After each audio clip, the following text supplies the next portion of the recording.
समवाय के विषय में देख रहे थे कि समवाय भी एक प्रकार का पदार्थ है, और हमने देखा कि संबंध कितने प्रकार का होता है, कौन सा संबंध जो है नित्य होता है, कौन सा संबंध अनित्य होता है।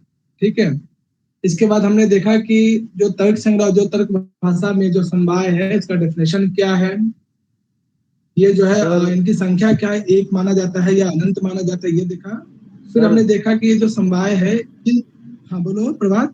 सर मुझे जो संबंध है पांच सर मेरी आवाज आ रही है आपको? आ रही है।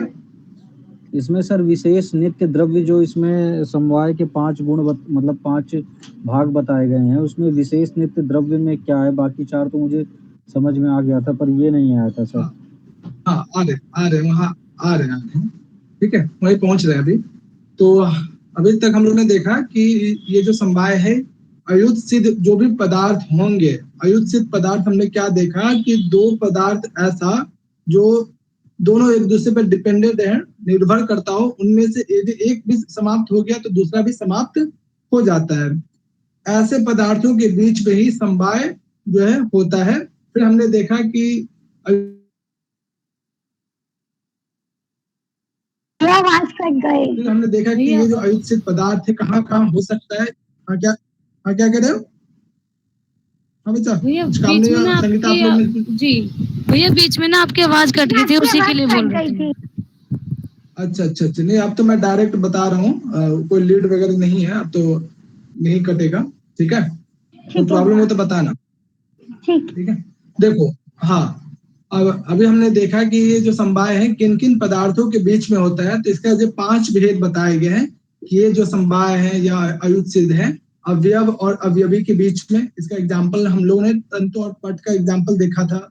ठीक, फिर गुण और गुणी का, जैसे पुष्प में जो रंग है, ठीक है, गुणी में हमेशा गुण रहता है। अगर पुष्प में से जो लाल रंग है हटा दें, निकाल लें, तो वो जो पुष्प है वो समाप्त हो जाएगा। फिर हमने देखा तीसरा क्रिया और क्रियावान। तो ठीक है, इसमें हमने देखा कि कोई दौड़ता हुआ व्यक्ति जो है कोई क्रिया कर रहा है, यदि उस व्यक्ति विशेष को रोक दिया जाएगा तो क्रिया भी क्या समाप्त हो जाती है, ठीक है, नष्ट हो जाती है। फिर हमने चौथा देखा कि जाति और व्यक्ति के बीच में भी समवाय होता है। ठीक है, जैसे घट में घटत्व ही होगा, मनुष्य में मनुष्यत्व ही होगा।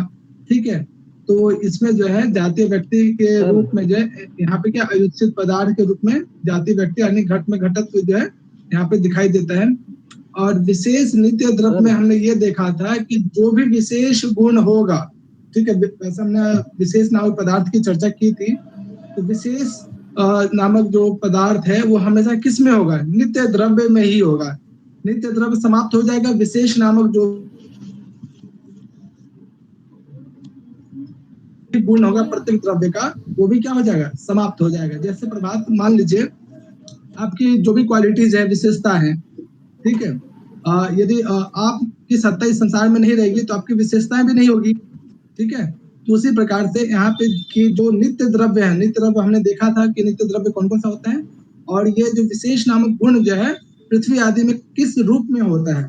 ठीक है, तो पृथ्वी आदि जो 4 है परमाणु रूप में जो है, पृथ्वी जल तेज वायु, यदि परमाणु रूप में इनमें क्या होता है? विशेष गुण होता है। ठीक है, जैसे ही सृष्टि समाप्त हो जाएगा या किसी कारणवश से पृथ्वी आदि जो है 4 यदि समाप्त हो जाएगा तो प्रत्येक जो विशेषता है, विशेष जो है पदार्थ, वो भी क्या हो जाएंगे? समाप्त हो जाएंगे। तो हम कहते हैं कि तर्क संग्रहकार या तर्क भाषाकार ये कहते हैं कि हमेशा नित्य द्रव्य में जो विशेष पदार्थ है जिसके द्वारा प्रत्येक द्रव्य एक दूसरे से अलग दिखाई देता है, विशेष दिखाई देता है, वो हमेशा समवाय के कारण ही जो है दिखाई देता है। जैसे पृथ्वी आदि समाप्त हो जाएगा, विशेष नामक गुण भी समाप्त हो जाएगा। इससे ये पता चलता है कि जो विशेष नामक जो विशेषता देख रहे हैं या पदार्थ देख रहे हैं, वो पृथ्वी आदि पे निर्भर करता है, और ये सभी क्या है? अविकसित पदार्थ भी है। इसकी चर्चा हम लोगों ने कल भी किया और आज भी कर रहे हैं। तो इसमें आपको एग्जाम के पॉइंट ऑफ व्यू से समवाय का डेफिनेशन याद रखिएगा, समवाय कितने प्रकार का होता है वो ध्यान रखिएगा। अविकसित पदार्थ किसे कहते हैं इसका डेफिनेशन देखिएगा, ये कहाँ कहाँ होता है, अवयव अवयवी एग्जाम्पल के साथ याद रखिएगा। ठीक है, अब यहाँ पे आप लोगों को कोई कंफ्यूजन, कोई डाउट तो सर इसमें विशेष नित्य द्रव्य जो है वो 4 में ही होगा ना, पृथ्व्याद चत्वार में, क्योंकि उसमें ही 4 में कैसे होगा? नित्य द्रव्य जो क्या है? नित्य द्रव्य कौन कौन सा, आकाश आदि 5, उनमें भी क्या विशेष पदार्थ होंगे, और पृथ्वी आदि जो 4 है उसमें परमाणु रूप में जो है क्या होंगे, नित्य ये विशेष नामक गुण होंगे। तो टोटल कितने हो गए? हाँ बताओ। 5 हो गए सर। पृथ्वी आदि 4 और आकाश आदि 5, टोटल कितने हुआ? 9। 9। ठीक है, प्रत्येक द्रव्य क्या है, अपने आप में अद्भुत है, विशेष है। तो ये सभी द्रव्यों में जो है जो विशेष नामक पदार्थ रहता है, समवाय के कारण ही हमें दिखाई देता है। ठीक है, पृथ्वी आदि में परमाणु रूप में रहता है, आकाश आदि में जो है ये सब क्या नित्य द्रव्य है, उस रूप में प्रत्येक का अपना अपना विशेषता है। ठीक है बच्चा लोग, इसको पांचों को क्रमबद्ध तरीके से याद रखिएगा, एग्जाम्पल भी याद रखेंगे। तो ये इसकी चर्चा हम लोग कल कर ही रहे थे, और इसके जस्ट बाद हम लोगों ने देखा था कि अभाव कितने प्रकार का होता है, तर्क संग्रह कार के अनुसार और तर्क भाषा कार के अनुसार। चलो, किसे याद हो गया ये समवाय का डेफिनेशन, अयुत सिद्ध का डेफिनेशन, और ये समवाय कितने प्रकार का होता है, और अयुत सिद्ध पदार्थ किन किन तत्वों के बीच में हो सकता है, इसके क्या क्या एग्जांपल्स हैं, किसे याद हुआ? कौन सुनाना चाहेंगे? और आज बच्चों की संख्या इतनी कम क्यों है? संडे मना रहे हैं सभी कोई? हाँ, कौन सुनाएंगे? पहले तो इसका लक्षण सर है, वो है हाँ। योर नित्य संबंध समवाया एक। सर इसका जो है लक्षण है योर मध्य, बोलो योर द्वय मध्य एकम विनश्यत पराश्रितम एवं तिष्ठन्ते ता आयुत सिद्धौ। और इसमें फिर वही सर अव्यव अविना गुण गुणी जी आगे सर, अव्यव अविना और गुण गुणी और क्रिया क्रियावंतो जाति व्यक्ति विशेष नित्य द्रव्य। तो अव्यव अविना में अंग और अंगी कहा जाता है, जैसे कपाल और घट। कपाल इसमें अव्यव है और घट अव्यवी है। अंग आधार होता है, अंगी आधेय होता है। और फिर सर इसमें गुण गुणी में गुणी जो है द्रव्य होता है सर, और उस द्रव्य का जो गुण है वो गुण होता है। जैसे पुष्प जो है एक द्रव्य है और उसका जो रंग है वो गुण है। ठीक है, उसी प्रकार घट द्रव्य है और उसका रूपादि जो है वो गुण है। तो गुणी आश्रय होता है, गुण उसके आश्रित होता है। क्रिया क्रियावंतों में क्रिया जो है वो गति चलना होता है, क्रियावान जो चलता है वो है जो अब आपने बताया था। और इसी प्रकार से जाति और व्यक्ति है। घट जो है व्यक्ति है और घटत्व उसकी जाति है। और फिर इसमें विशेष नित्य द्रव्य जो है सर वो नित्य, ये कोई और समझाए क्योंकि मेरा क्लियर खुद नहीं हो रहा है ये। नित्य द्रव्यों में ही विशेष नामक पदार्थ रहता है समवाय संबंध से। ठीक है, समवाय नामक पदार्थ। ठीक है, इसकी चर्चा फिर हमने देखा कि पृथ्वी आदि में 4 और आकाश आदि में 5, इस तरह से। तो बच्चा लोग इसको क्रमबद्ध तरीके से याद रखेंगे एग्जाम्पल के साथ। ठीक है, ये टॉपिक क्लियर है सभी को? कोई समस्या कहीं भी? हाँ, दीपिका इला काम रिकॉर्डिंग ऑन कर दी थी। रिकॉर्डिंग,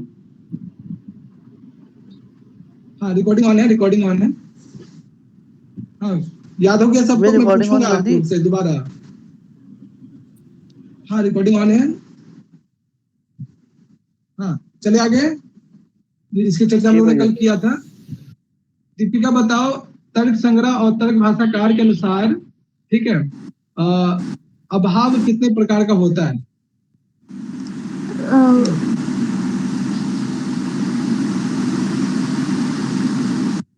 तर्क संग्रह और तर्क भाषाकार के अनुसार अभाव कितने प्रकार का होता है?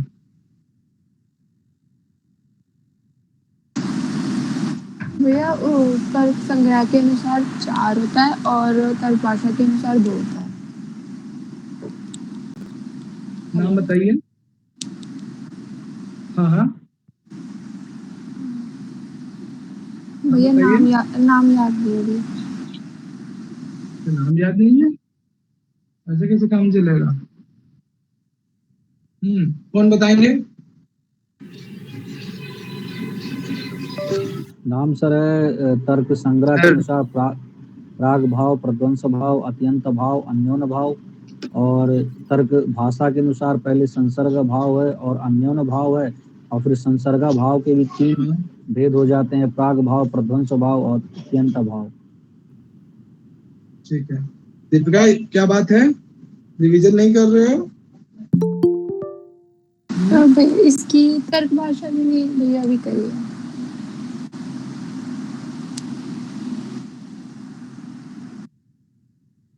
बच्चा ऐसे समय बहुत कम है, ठीक है, रिवीजन किया करो अच्छे से।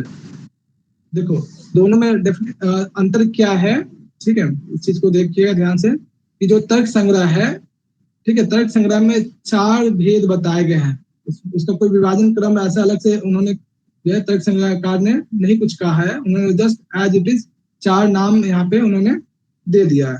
क्या हो गया पेन बच्चा,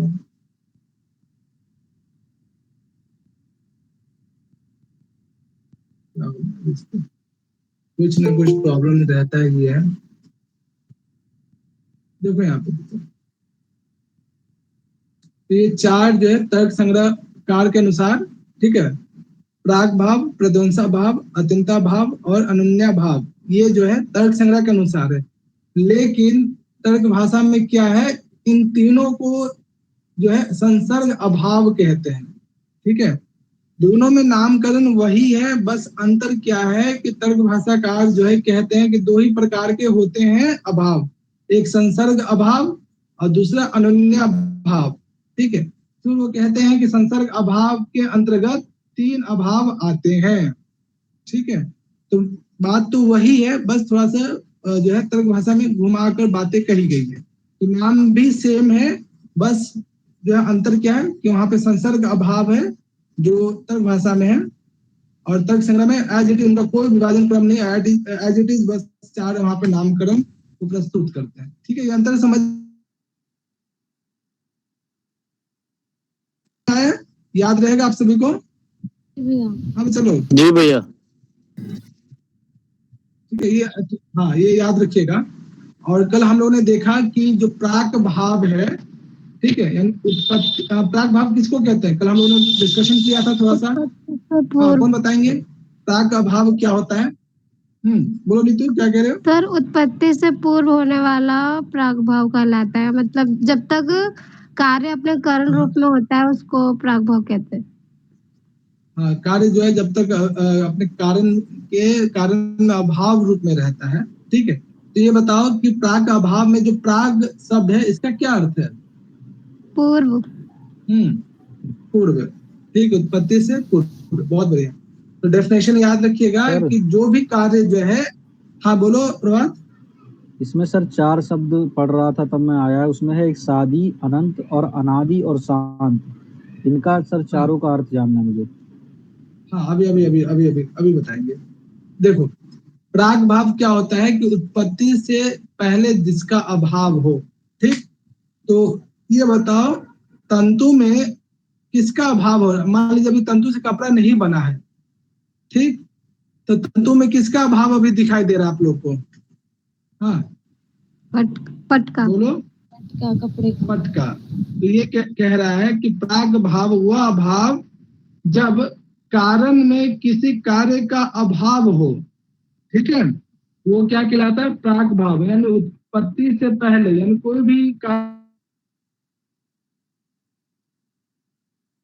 में रहता है, यानी अभी तंतु है हमारे पास, अभी हमने कोई मेहनत नहीं की, मेरी वॉइस ब्रेक हो रही है अब तो बिल्कुल भी, मतलब डायरेक्ट हो जाती है बोलते बोलते। बीच में तो हो सकता है वाईफाई प्रॉब्लम हो सकता है, लेकिन वाईफाई भी अच्छा कंपनी का है। अब कहाँ प्रॉब्लम हो रहा है, या फिर आप लोग की तरफ से भी हो सकता है नेटवर्क इशू हो, ठीक है बच्चा। ज्यादा कोई प्रॉब्लम हो तो बताना मेरे को। हाँ अभी आ रही आवाज? जी भैया। हाँ देखो यहाँ पे, तो प्राग भाव क्या होता है कि जस्ट किसी भी कार्य का जो है उत्पन्न होने से पहले, जस्ट उत्पन्न होने से पहले अपने कारण में अभाव रूप में रहना ही क्या कहलाता है? प्राग भाव कहलाता है। डेफिनेशन यहाँ पे काम नहीं पढ़ना। डेफिनेशन करो। उत्पत्तेः पूर्वं प्राक् कार्यस्य अभावः प्राग्भावः, अनादिः शान्तः प्राग्भावः यथा तंतुषु पटाभाव। हाँ देखो यहाँ पे, यानी उत्पत्ति पूर्वम या प्राक, यानी उत्पत्ति से पहले, ठीक है, कारणे, अपने कारण में, कार्य से अभावा, यानी उत्पत्ति से जस्ट पहले, और उत्पत्ति होने के लिए क्या चाहिए, कारण चाहिए, तो कारण में किसी भी कार्य का अभाव हो जाना, यही जो है। ये बताइए, ये जो तंतु से कपड़ा हम बनाना चाहते हैं, अभी कपड़ा नहीं बना है, ठीक है, तो क्या ये प्राग भाव का कभी अंत हो सकता है या नहीं हो सकता, ये प्राग अभाव कभी समाप्त होगा कि नहीं हो सकता, ये बताइए। एक प्रश्न मेरे समझ में आ रहा है। समाप्त हो जाता है। हाँ, तो ये क्या हो जाएगा, शांतः, यानी जिसका अंत निश्चित है, यानी वो कभी ना कभी तंतु से आप पट बनाएंगे, तो तंतु से पट जैसे बन गया, तो कारण में जो कार्य का अभाव हो रहा था, वो संसार में क्या हो गया, अब विद्यमान हो गया, दिखाई देने लगा। तो ये जो प्राक भाव अभी तक उत्पन्न नहीं हुआ था, लेकिन जैसे वो तंतु से पट बन जाएगा, ये प्राक भाव समाप्त होगा कि नहीं होगा, हाँ बताओ, चलो हो जाएगा। तो शांता का मतलब क्या है, कि जिसका अंत निश्चित है, यानी वो अभाव जो कभी ना कभी समाप्त होगा ही होगा। हमेशा जो है तंतु में पट का अभाव तीनों कालों में नहीं रहेगा, ठीक है, कभी ना कभी तंतु से पट बनेगा ही बनेगा। ये समझ में आया शांता है का मतलब, हाँ चलो जी भैया समझ आ गया। और अब अनादि का, देखो दूसरा है कि, हाँ क्या, अनादि का सर।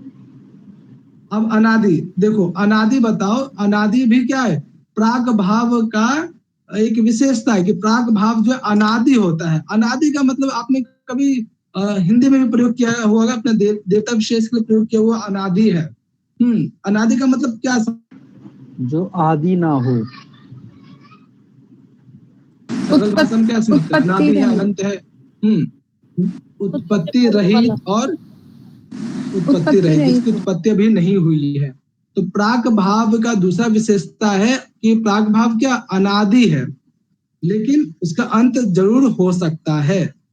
अनादि का मतलब, प्राक भाव का जो आपने डेफिनेशन पढ़ा है ना, उसी को एक शब्द में, जो इतना लंबा आपने डेफिनेशन पढ़ा है, ठीक है, उसी को जो है एक फॉर्म में यहाँ पर अनादि कह दिया गया। अनादि जो उत्पत्ति, जिसकी उत्पत्ति हुई ही नहीं, ठीक है, यानी कारण में कोई भी प्रत्येक कारण में किसी न किसी कार्य का, जिस भी कार्य का अभाव है, वही क्या है, प्राक भाव। इसी को जो है विशेषता के रूप में एक शब्द में कहा जाए तो अनादि, यानी वो अनादि है, यानी जिसकी उत्पत्ति अभी हुई ही नहीं है, यानी किसकी उत्पत्ति नहीं हुई, किसी न किसी कार्य की उत्पत्ति नहीं होती है, ठीक है, उत्पत्ति किसकी होती है, कार्य की। तो प्राक भाव क्या है, अनादि है, यानी अभी तक उसकी उत्पत्ति, यानी पट से हमने तंतु से हमने पट अभी बनाया नहीं है, ऐसा अभाव क्या कहलाता है, अनादि कहलाता है। ये अनादि किसको बताता है, प्राक भाव, यानी प्राक भाव का पहला विशेषता है कि वो अनादि होगा। अनादि का मतलब उत्पत्ति से पहले जो भी कार्य होगा, वो अपने कारण में अभाव रूप में रहेगा, इसी चीज को अनादि कहा गया। लेकिन वो अभाव हमेशा नहीं रहेगा, कभी ना कभी वो शांत हो, कभी ना कभी वो अंत होगा ही होगा। वो अंत कब होगा, जैसे ही कोई व्यक्ति विशेष या कोई भी तंतु से पट बना लेगा, तो प्राक भाव क्या हो जाएगा, समाप्त हो जाएगा। जैसे एग्जांपल में तंतु में, ये आवाज नहीं आ रही आपकी, क्या, हाँ आवाज फिर से जा रही है क्या, बीच में आपकी आवाज चली जाती है, चली जाती है बीच में आवाज चली जा रही है। बच्चा आप लोग के पास जूम है क्या, जूम सबके पास, जी भैया है, जी भैया है, सबके पास है जूम, सर मेरे पास नहीं है। ऐसा कोई डाउनलोड करना पड़ेगा, चलो अभी एडजस्ट कर लो, कल से हम जूम पे ट्राई करेंगे, ठीक है ना, जूम पे क्या सब सही है या नहीं है, ठीक है भैया जूम पे भी रिकॉर्डिंग हो जाएगी, हाँ हो जाएगी, जूम पे भी हो जाएगी। सब पे हो जाएगी, कोई दिक्कत नहीं। कोई एप्लीकेशन के थ्रू हम लोग रिकॉर्ड करते हैं, हो जाएगा। ठीक है, तो आज के लिए मैनेज कर लो, ज्यादा अगर प्रॉब्लम होगा तो इसको डिस्कशन करते हुए कल रिविजन करते हुए आगे चलेंगे हम लोग। तो ये तीन जो है ध्यान रखिएगा, प्राग भाव का जो है दो विशेषता है, अनादि जिसका भी उत्पत्ति नहीं हुई है, दूसरा है शांता, वो कभी ना कभी प्राग भाव समाप्त भी हो जाएगा। तो ये दो विशेषता याद रखिएगा, साथ में उसका डेफिनेशन याद रखिएगा, और तीसरा जो है इसका एग्जाम्पल। ठीक, तो हमने ये प्राग भाव देखा था। और दूसरा आता है प्रध्वंस अभाव। ये प्रध्वंस अभाव क्या कहलाता है?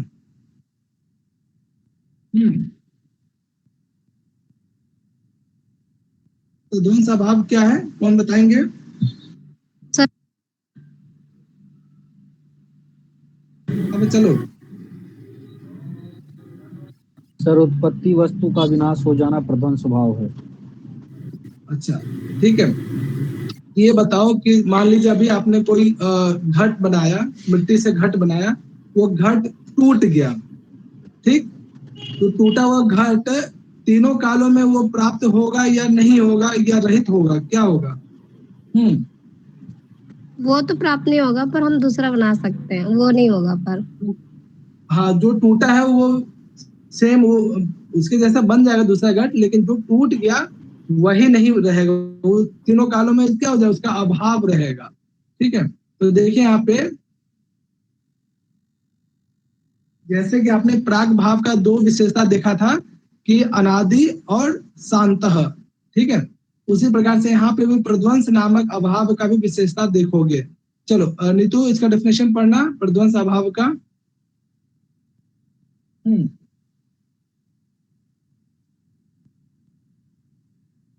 हाँ नीतू पढ़ो। हेलो, हाँ आ रही है, आपकी आवाज आ रही है। उत्पन्न यस्य कारणे अभाव प्रध्वंसा अभाव प्रध्वंसो अभाव विनाश इति यावत्। हाँ, क्या भाव है इसका, नीतू बताओ क्या कहना चाहते हैं ये?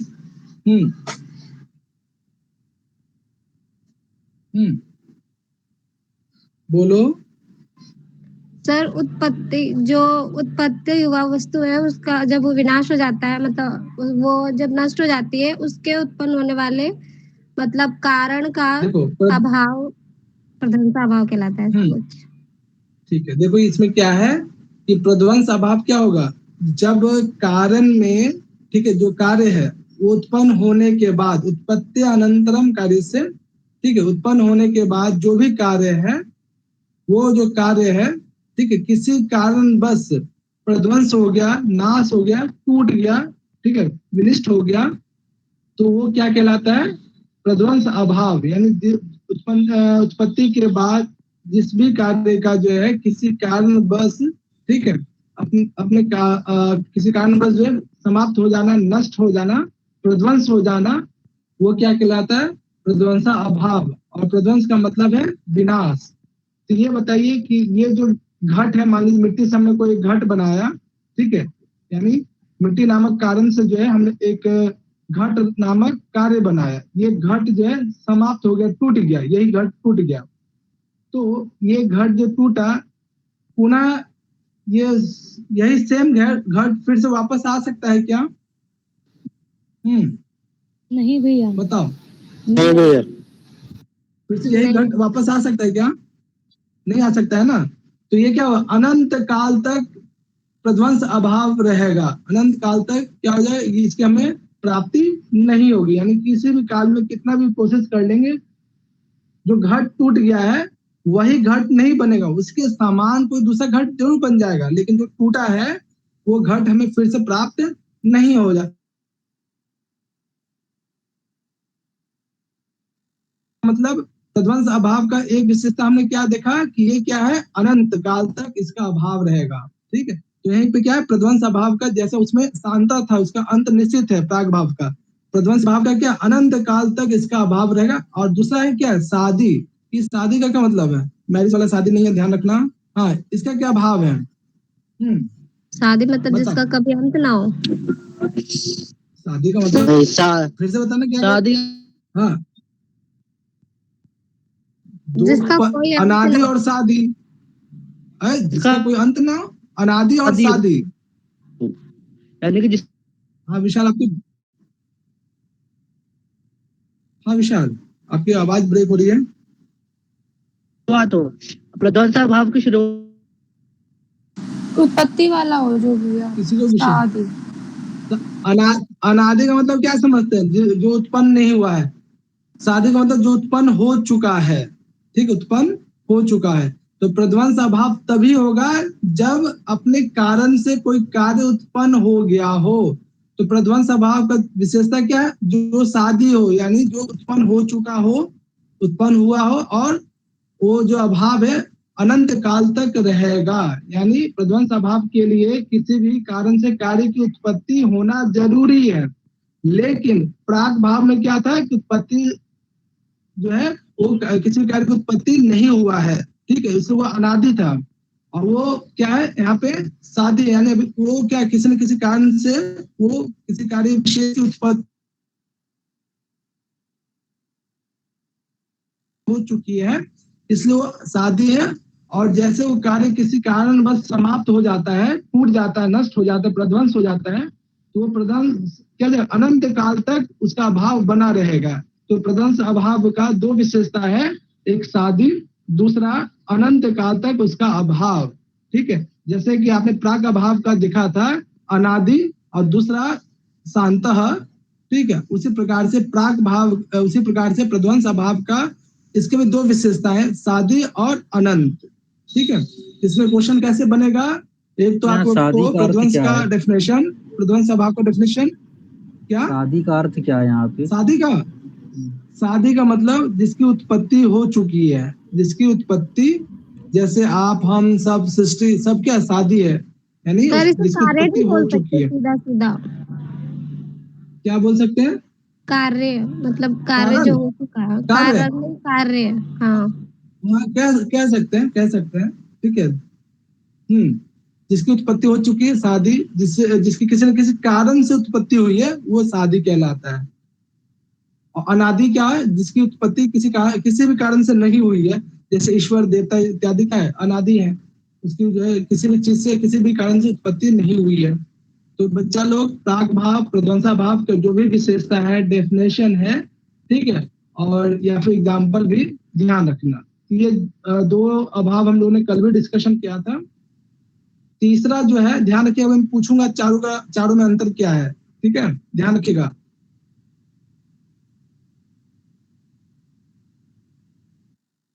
छिपा हुआ है। अत्यंत अभाव से क्या समझते हैं? इसके नाम से आपको क्या दिख रहा है? बताओ। अत्यंत अभाव नाम सुनकर आपको क्या लग रहा है? इसका क्या डेफिनेशन होगा? हाँ चलो बताओ। जिसका पूरी तरीके से अभाव हो। हाँ, यानी अत्यंत अभाव, जिसका जो पूर्ण, हाँ, यानी वो चीज जो है उसमें हो ही नहीं सकता है। ठीक है, जैसे यहाँ पे जिसका अभाव हो उसको अत्यंत अभाव कहते हैं। जैसे वायु रूप भावा, वायु में रूप के अभाव को हाँ, बहुत बढ़िया, बहुत बढ़िया। ठीक है, यानी अत्यंत अभाव, जिसका वो अभाव जो अत्यंत निश्चित हो, उसमें हो ही नहीं सकता है वो चीज। ठीक है, वो अभाव क्या कहलाता है? अत्यंत अभाव। डेफिनेशन जो है ये तर्क संग्रह के अनुसार है, नीचे वाला जो आप देख रहे हो वो तर्क भाषा के अनुसार है। ठीक है, चलो छपिकुल पढ़ोगे, इस डेफिनेशन को पढ़ो, छपिकुल। हाँ पढ़ो, इसे तर्क संग्रह वाला डेफिनेशन पढ़ो। सर आपकी आवाज नहीं आ रही है, छपिकुल। फर्स्ट तर्क संग्रह वाला, ये वाला पढ़ो, ये वाला। हाँ, त्रैकालिक अभाव अत्यंत अभाव यथा वायु रूप अभाव। बहुत सुंदर। देखो, अत्यंत अभाव क्या कहलाता है? जो तीनों कालों में अभाव हो, ठीक है, वो अत्यंत अभाव कहलाता है। जैसे कि अंतिम तक अभाव, यानी पूर्ण रूप से। विशाल आपकी शायद मुझे ही आवाज ब्रेक होके आ रही है विशाल की, या सबको आ रही है? जो होता है भैया, विशाल की आवाज नहीं आ रही है, ब्रेक हो रही है अभी आवाज। हाँ विशाल आपकी है ना आवाज ब्रेक हो रही है। जब आवाज सही से आए तो बता देना। ठीक है, देखो तो वायु में रूप का अभाव, वायु का क्या रूप होता है क्या? नहीं। नहीं ना। तो चाहे वर्तमान काल, भूतकाल, भविष्यत काल, कब किसी भी काल में जो है वायु का जो है वायु में रूप होगा ही नहीं। ठीक है, यानी वैसी विशेषता या वैसा गुण या कोई चेहरा जो तीनों कालों में वो ना हो। ठीक है, कुछ भी आप कर लीजिए तो वो अभाव क्या कहलाता है? अत्यंता अभाव। कोई और एग्जाम्पल देंगे? कोई और एग्जाम्पल अत्यंता अभाव का? बताओ, बहुत सारे एग्जाम्पल बन सकते हैं।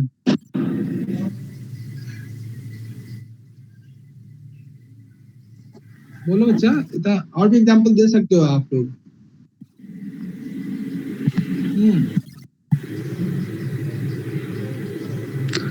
शायद बोल रहा है कुछ। सर ऐसा होगा क्या? आकाश कुसुम, आकाश में आकाश तो है, कुसुम नहीं है, ऐसा होगा?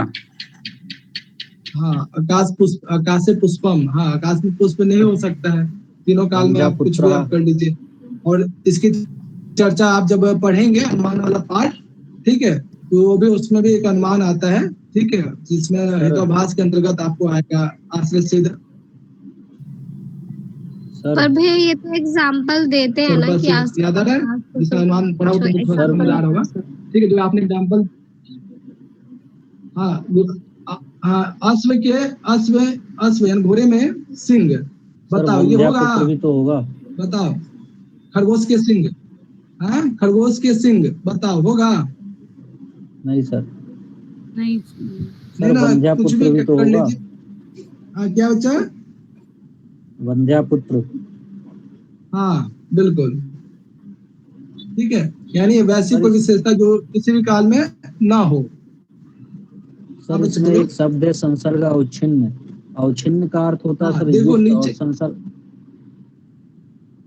हाँ, युक्त होना। देखो इसी चीज को जो है यहाँ पे तर्क भाषाकार ने थोड़ा सा अलग तरीके से, भावार्थ वही है जो तीनों कालों से संसर्ग अवच्छिन्न, यानी किसी भी काल में जो है उसका संसर्ग ना हो, वो युक्त हो ही नहीं सकता है। ठीक है, तो वो जो है क्या कहलाता है? अत्यंत अभाव कहलाता है। अब इसमें एक शब्द है प्रतियोगिता।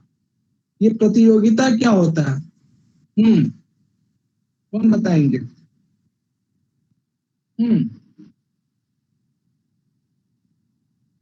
तो बताएंगे भैया किसी के प्रति किसी चीज का जो अभाव। भैया हाँ, मैं बताऊं?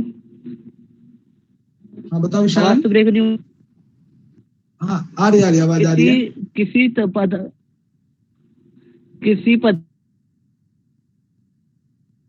पदार्थ जो अभाव होता है ना, उसको उसका प्रतियोगिता। हेलो भैया, आवाज कट रही है क्या? हाँ, किसी वस्तु विशेष का अभाव। ठीक है, तो तीनों कालों में जो है, हाँ बच्चा आपकी आवाज देख बड़ी विशाल, थोड़ा सा रिज्वाइन कर लेना आप। ठीक है, देखो प्रतियोगिता का मतलब है किसी वस्तु विशेष का अभाव हो जाना।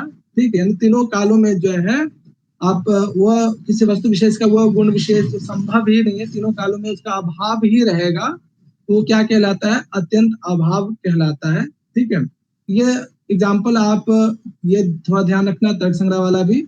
और यहाँ पे जो है, ठीक, एक और एग्जाम्पल यहाँ पे तर्क भाषाकार प्रस्तुत करते हैं कि भूतले घटो नास्ति। हाँ सर, इसमें ये जो संसर्ग है इसका क्या अर्थ है? संसर्ग का संसर्ग मतलब युक्त होना, या फिर संसर्ग का मतलब चलने अर्थ में भी होता है। ठीक है, चलने अर्थ में, युक्त अर्थ में, ठीक है, शामिल अर्थ में, ये सभी इसी का अर्थ है। और सर प्रतियोगिता का क्या बताया था आपने? किसी वस्तु विशेष का अभाव। ठीक है, जैसे दिवस प्रतियोगिता क्या, जस्ट विपरीत को बताएगा वो तीनों कालों में। जैसे हाँ, तर्क भाषाकार जो है जो एग्जाम्पल देते हैं, भूतले घटो नास्ति। ठीक है, मान लीजिए यहाँ पे कोई स्पेस है, स्थान है, यहाँ पे भी घट नहीं है। ठीक है, कोई घट यहाँ पे हमेशा रहता था, वो घट अभी समय नहीं है, हटा दिया गया है, तो ये भी कैसा भाव रहेगा? बताओ बच्चा। अत्यंत अभाव।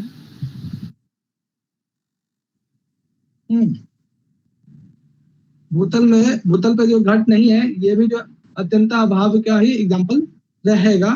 ठीक है, तो दोनों एग्जाम्पल आप लोग तर्क संग्रह और तर्क भाषा के अनुसार याद रखिएगा।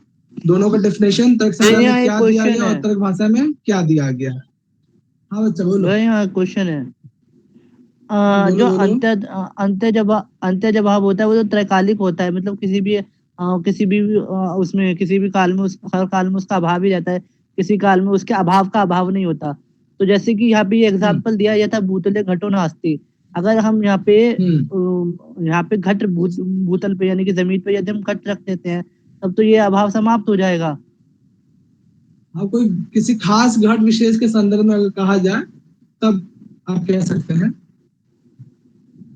ठीक है, मुझे एग्जाम्पल ठीक नहीं लगा, पता नहीं क्यों। अच्छा, मैं देख लूंगा इसको। ठीक है जी भैया। तो अभी तक जो है हम लोगों ने 3 हालांकि मैंने तर्क भाषा में भैया, मैंने तर्क भाषा में इसके एग्जाम्पल के रूप में गगनारविंद शब्द पढ़ा था। गगन पुष्पम, हाँ वो पढ़ा था मैंने। तो वो चीज आप वहां भी पढ़ोगे आश्रय सिद्ध वाले में। देखो यहाँ पे हम लोगों ने जो है अभी तक प्राग भाव देख लिया, प्रध्वंसा भाव देख लिया, और तीसरा जो है अत्यंता भाव। ये तीनों जो है संसर्ग अभाव के अंतर्गत आता है तर्क भाषाकार के अनुसार, और तर्क संग्रह में एज इट इज क्रमबद्ध तरीके से दिया गया है। ठीक, चौथा जो नंबर पे आता है अनन्या भाव, इसका क्या भाव है? अब क्या होता है कि इसमें भैया इसमें अन्य में अभाव होगा ना, घट में पट का अभाव। हाँ बहुत बढ़िया। ठीक है, तो यानी अन्य में अन्य का अभाव जो है क्या कहलाता है? अनन्या भाव कहलाता है। यानी जो वस्तु है उसमें वही रूप होगा, वही कलर हो, उसी का होगा, किसी दूसरे का जो है नहीं होगा। ठीक है, तो इसका जो डेफिनेशन है, चाहे तर्क संग्रह देख लीजिए या तर्क भाषा देख लीजिए, एक ही है। ठीक है, डेफिनेशन दोनों में कॉमन ही है। और देखिए इसको, हाँ डिम्पल पढ़ना इसको डेफिनेशन को। तदात्म्य संबंध, अवच्छिन्न प्रतियोगिता, अन्योन्य अन्य भाव।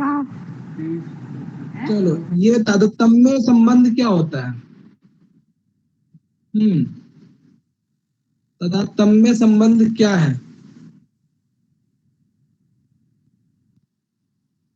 तादात्म्य संबंध का अर्थ होता है वो संबंध जो आत्म एक दूसरे से बिल्कुल जुड़ा रहता है।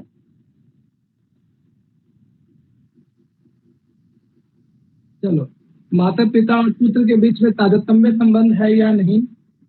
है। ठीक है, घट और घटत्व। ठीक है, या फिर इसका जो रंग है मान लीजिए ब्राउन। ठीक है, रूप। ठीक है, तो बताइए घट का जो भी रूप है या घट में जो घटत्व है वो तादात्म्य संबंध है कि नहीं?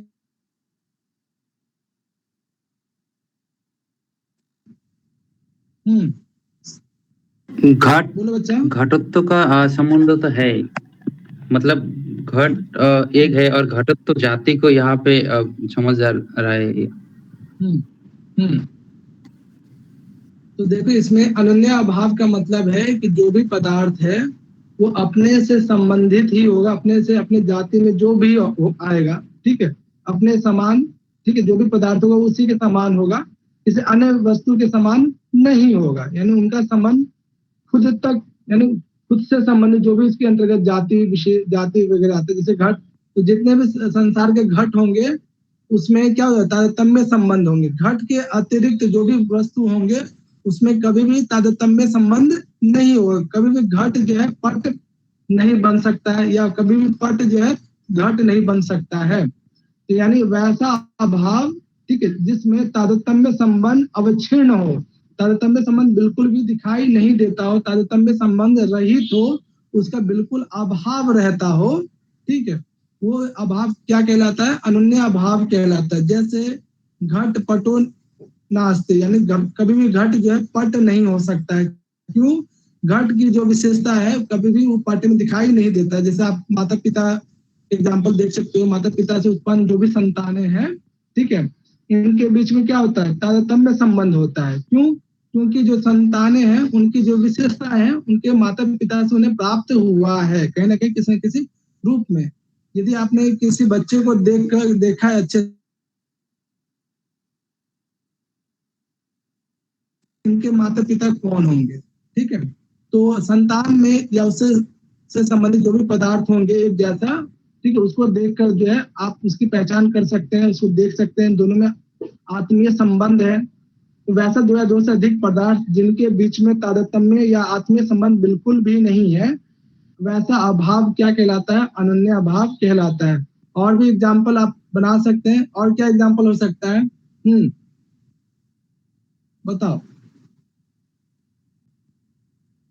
भैया ये तो हर जगह में घट जाएगा भैया। इसका ये भी हो सकता सब है कुछ क्या? सब हाँ। जैसे कि बालू से तेल निकलता है, क्योंकि वो निकल नहीं सकता तेल बालू से, तो ये हो जाएगा भैया इसका? बालू और तेल जो है इसमें कोई जो है तारतम्य संबंध नहीं है, बिल्कुल। ये अनन्य भाव है, ठीक है। वो यानी दो अलग अलग पदार्थों के बीच में यहाँ देख भी लिया जाए, प्रतियोगिता का अर्थ है वस्तु विशेष का अभाव, तीनों अभाव, ठीक है। तो यानी दो या दो से अधिक विपरीत पदार्थ के बीच में हमेशा जो है उनकी विशेषताओं के आधार पे वो हमेशा अनन्य अभाव उसमें रहेगा। तो ये जो है टोटल 4 प्रकार के अभाव हैं, जिसके आपको डेफिनेशन में ध्यान रखना है, एग्जाम्पल भी ध्यान रखना है, तर्क संग्रह में क्या वर्णन है और तर्क भाषा में क्या वर्णन है, ठीक है। याद हो गया चारों अभाव के विषय में? हाँ चलो जी भैया, इसको याद हुआ चारों अभाव के विषय में? भैया मुझे याद हो गया, लेकिन अभी डेफिनेशन याद नहीं है, ऐसे बता दूंगा। मुझे भी याद है सब, डेफिनेशन याद नहीं है अभी, लेकिन मैं थ्योरी अच्छे से समझा सकता हूँ। चलो अब मैं पूछूंगा। चलो इससे पहले हम लोगों ने, ठीक है, प्राग ये अभाव से पहले हम लोगों ने बुद्धि के विषय में देखा था पूरा डिटेल से, ठीक है। जब मैंने वहां पे कहा भी था जब बुद्धि स्टार्ट होगा तो मैं डिटेल से आप लोगों से पूछूंगा। बुद्धि के विषय में किसको अच्छे से पता है? जो हम लोगों ने पहले पढ़ा भी है, पूरा डिटेल से पढ़ा था भैया, मैं बता सकता हूँ। मैंने आपको बोला भी था कि आगे चलते ये बुद्धि बहुत विस्तार रूप में चलेगा। किसको याद है पूरा बुद्धि के विषय में? मुझे के अतिरिक्त 1 मिनट विशाल। हाँ, ये बुद्धि के विषय में पता है पूरा?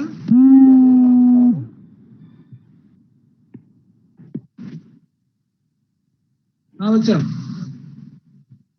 अभी बोलेगी नहीं। हाँ निहारिका,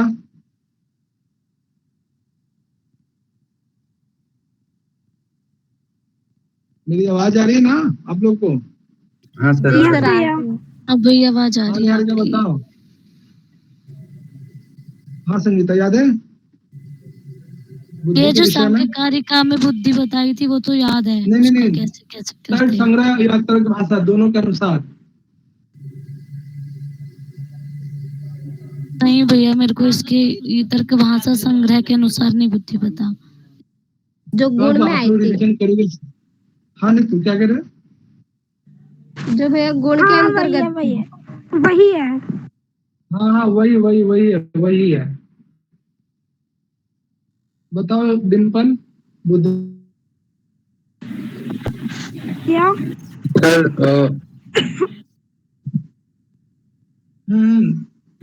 हाँ सभी को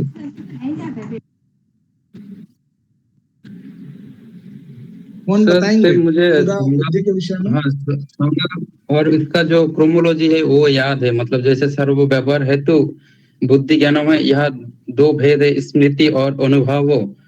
और स्मृति होता है जो मतलब संस्कार से जो ज्ञान का पाप होता है वो होता है स्मृति, और अनुभव होता है उसका भिन्न होकर जो ज्ञान होता है उसका अनुभव कहता है। और अनुभव का भी 2 भाग होता है, जैसा यथार्थ और अयथार्थ अनुभव। ऐसे और यथार्थ जहाँ पे है यहाँ पे प्रत्यक्ष, अनुमान, उपमान शब्द ये सब रहता है। एवं इसका भी और कारण भी रहता है 4 प्रकार का, जैसे प्रत्यक्ष, अनुमान, उपमान और शब्द होता है। उसका 4 कारण ऐसा होता है, प्रत्यक्ष कारण, और अनुमिति का उपमान, अनुमान का अनुमिति, और उपमिति का उपमान, ऐसे शब्द का शब्द। और अयथार्थ जो होता है वो भी त्रिविध होता है, वो भी संशय, विपर्जय और तर्क। बहुत बढ़िया, बहुत बढ़िया। देखो बच्चा, विषय वस्तु बहुत ज्यादा है, ठीक है। यदि आप लोग सिर्फ क्लास करोगे और रिवीजन नहीं करोगे तो कोई लाभ नहीं है। ये चीजें मैं फर्स्ट डे से ही कहता आ रहा हूँ, ठीक है। जिस दिन जो आपने पढ़ा है उसी दिन रिवीजन कर लीजिए, क्लास से पहले रिवाइज करके आइए, ठीक है। कंटिन्यू बना के रखा कीजिए। इतना अपने आप में निर्देश तो अपने आप में है, ठीक है। और अभी तो ये छोटा सा झलक है आप लोग का दर्शन टॉपिक। लिटरेचर में जाओगे तो इतना टॉपिक आपको याद रखना होगा, पढ़ना पड़ेगा, ठीक है। लगे कि कहाँ हम लोग आगे। ऐसे कैसे काम चलेगा? आप लोग बुद्धि का विभाजन क्रम आपको पता नहीं है, बुद्धि दोनों तर्क संग्रह और तर्क भाषा कार्य के अनुसार याद नहीं है, कैसे काम चलेगा?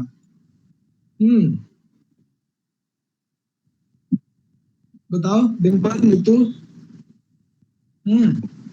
भैया एक्चुअली ना मेरे गले में इन्फेक्शन हो गया था इस वीक पे, बहुत ज्यादा प्रॉब्लम हो रही थी मुझे, तो मैं ज्यादा पढ़ नहीं पाई हूँ। और मैं पढ़ भी रही हूँ तभी वेदांत सार वगैरह देख रही थी मैं वो। तो वैसे बताओ डिम्पल, आपका क्या प्रॉब्लम है? आप तो पढ़ाई लिखाई करने वाले बच्चे हो सभी कोई। भैया याद था वो यथार्थ के वाक्य याद नहीं था मुझे। हाँ सुजाता, आज कैसे शांत हो? सब ठीक है सुजाता? जी सर। क्या बात है, आज बिल्कुल शांत हो? आज थोड़ा मूड ऑफ है इसलिए। मूड ऑफ है तो क्लास में परफॉर्मेंस अच्छा नहीं होगा, हैं? किस बात से मूड ऑफ है? कोई समस्या? जी सर। क्या बात है, सब ठीक है घर में? घर में ठीक है।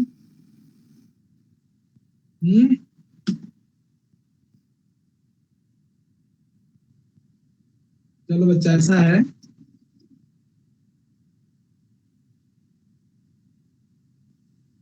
भाषा, ठीक है। जो हम लोग ने बुद्धि के विषय में देखा था, बुद्धि का लक्षण दिख रहा है आप लोग को? नहीं सर, स्क्रीन शेयर नहीं हो रहा है। ओके ओके, लो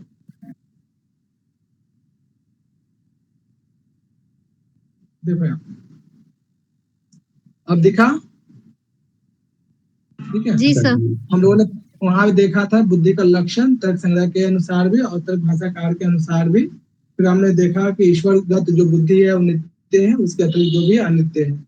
बुद्धि दो प्रकार का देखा था, स्मृति और अनुभव, यानी बुद्धि का मतलब ज्ञान, ठीक है। फिर हमने देखा कि स्मृति का क्या लक्षण है, अनुभव क्या लक्षण है, ठीक है। फिर हमने देखा कि ये जो स्मृति है, ठीक है, ये भी दो प्रकार का होता है, यथार्थ स्मृति और अयथार्थ स्मृति, ठीक है। यानी प्रमाजन्य, यानी जो वास्तविक ज्ञान उससे उत्पन्न जो स्मृति है वो यथार्थ स्मृति, अप्रमाजन्य इति अयथार्थ स्मृति, भाव वही। फिर हमने देखा तो वहां पे कि अनुभव भी दो प्रकार का होता है, यथार्थ अनुभव और अयथार्थ अनुभव। यथार्थ अनुभव को प्रमा कहते हैं, अयथार्थ अनुभव को अप्रमा कहते हैं, ठीक है। यथार्थ अनुभव जो है, जो जैसा उसे उसी रूप में ग्रहण करना, जो जैसा उसे वो वस्तु उसी रूप में हमें दिखाई देना, तो यथार्थ अनुभव कहलाता है। और अयथार्थ क्या कहलाता है? जो जैसा उसे उस रूप में ग्रहण ना करके। वहां पर हमने एग्जाम्पल भी देखा था, ठीक। बेसिकली यहाँ पे आपको एक्स्ट्रा क्या पढ़ना है कि जो यथार्थ अनुभव है ये चार प्रकार का होता है, ठीक। प्रत्यक्ष, अनुमिति, उपमिति और शाब्द। इस बात को ध्यान रखिएगा, यथार्थ शब्द। क्या बात? और हाँ बच्चा, मेरी आवाज नहीं आ रही है? मैं बीच में कट गई थी। अच्छा, तो ये यथार्थ अनुभव चार प्रकार का होता है, ध्यान रखिएगा, प्रत्यक्ष, अनुमिति, उपमिति और शाब्द। अब ये यथार्थ अनुभव को जानने के लिए जो भी साधन है, साधन बोले या करण बोले, ठीक है, या फिर प्रमाण बोले, यथार्थ अनुभव को जानने के लिए हमें चार प्रकार के साधन या चार प्रकार के करण या चार प्रकार के प्रमाण की आवश्यकता होती है। जैसे यदि हमें प्रत्यक्ष यथार्थ अनुभव को जानना है तो हमें प्रत्यक्ष प्रमाण की आवश्यकता पड़ेगी। अनुमिति यथार्थ अनुभव को यदि हमें जानना है तो अनुमान प्रमाण की आवश्यकता पड़ेगी। उपमिति अर्थात यथार्थ अनुभव को जानना है तो हमें उपमान प्रमाण की आवश्यकता पड़ेगी। यथार्थ अनुभव को यदि हमें जानना है तो शब्द प्रमाण की आवश्यकता पड़ेगी। अर्थात कहने का भाव ये है कि यथार्थ अनुभव 4 प्रकार का होता है, प्रत्यक्ष, अनुमिति, उपमिति और शाब्द। और इन्हीं यथार्थ अनुभव के जो 4 प्रकार के करण या 4 प्रकार के प्रमाण या 4 प्रकार के साधन होते हैं, जो क्रमशः क्या है, प्रत्यक्ष के लिए प्रत्यक्ष, अनुमिति के लिए अनुमान, उपमिति के लिए उपमान, शब्द के लिए शब्द प्रमाण की आवश्यकता या शब्द करण, ठीक है, करण भी हो सकता है, साधन भी हो सकता है, ठीक है। ये जो नीचे जो दिया गया है, ठीक है, ध्यान रखिए क्वेश्चन क्या पूछ रहा है, करण पूछा जा रहा है, यथार्थ अनुभव का करण पूछा जा रहा है या यथार्थ अनुभव प्रमाण पूछा जा रहा है या सिंपल यथार्थ अनुभव के भेद पूछे जा रहे हैं। ये भेद है, ध्यान रखिएगा, यथार्थ अनुभव के भेद पूछा जाए तो ये लिख बताइएगा।